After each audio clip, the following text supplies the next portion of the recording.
rural eastern New Mexico, right on the border of Texas. My hometown, kind of. I was nomadic my entire childhood and lived in places like the Philippines, Japan, Alaska, and numerous places in between. However, New Mexico is where I spent a third of my life. 7 of the most confusing, agonizing, and miserable years of my life. There wasn't a large Filipino population in my town either. I was one of 3 total Filipinos in my graduating class, and of those 3, I was one of 1 queer Filipinos. At 18, I crossed the country by myself to live in New York City to escape the mindsets that matched the size of my hometown, and quickly found Filipino communities that embraced my identity. I never felt happier until the guilt sunk in that was driven away by a town so small-minded just to feel comfortable in my own skin as a queer Filipino woman. But my story is not the first of queer Filipinos leaving the motherland to find places more accepting of their identities.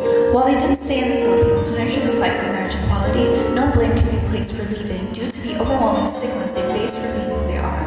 But with a lack of civil pressure, the Philippine Supreme Court announced the dismissal of a petition that would have approved same-sex marriage, effectively concluding the case with finality. With mental health and sexuality being controversial topics within the Filipino diaspora, the effects of homophobia in our communities and how stigmas can affect a person to the point of fleeing their inauspicious circumstances can't be understated. No one should ever have to leave the place they call home just to feel comfortable in themselves. The fight for marriage equality in the Philippines should continue to inspire us and serve as a reminder that the fight isn't over. Gay rights are human rights, and human rights are worth fighting for, but no one should ever have to die at the will of their own towards the fight for equality.